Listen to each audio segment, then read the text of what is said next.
Could this quiet German lake be holding secrets? Secrets of history, mysteries that art could uncover. Things were hidden under the sand here. It makes the nature speak. Something here needs to happen. A process or ritual of remembrance or saying goodbye or a passage has to happen. Artist Anguezomo Mba Bikoro felt that here. Wunsdorf, a town outside Berlin with Nazi bunker towers between houses, like this one that collapsed. Abandoned Soviet barracks testify to the Cold War. But it was a deeper layer of history that shocked her most. A story nearly unknown and seldom told from the First World War. People died in the camp because of hunger, because of pneumonia. Germany already believed that people of color were not human. During World War I, prisoners from French and British colonies were kept here. Soldiers from Africa and Asia. It was here that Germany built its very first mosque, meant to show it was taking care of the mostly Muslim prisoners.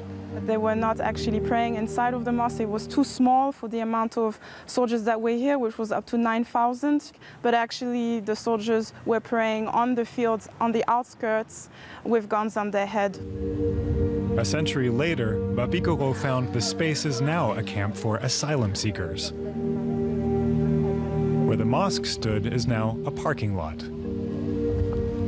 Only a tiny marker testifies to its existence. Near the camp are the graves of inmates, Indian soldiers of the British Empire who died while prisoners here. Mba Bikoro wonders where the other bodies lie.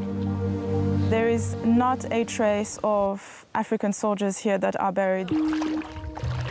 She believes there are traces in this nearby lake.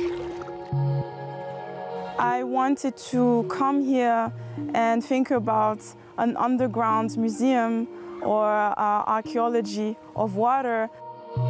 Her performance in Arcadia, How Soldiers Become Mermaids, together with artist Anaïs Hérault-Louisada, is about remembering and mythologizing those who died. I can enable you to always hear the voices of your loved ones, even though they are far away. I can talk in every language. I can help you to learn other languages. To come back here was a way to bury those voices that were erased and those soldiers that were murdered and make a sort of act of healing and of burial in this water. The work also uses original audio recordings from the colonial prison camp. Mba Bikoro believes that some contain the voices of female prisoners, whose stories she says historians have ignored. I don't think that history disappears. I think that narratives take power, but we have forgotten how to listen.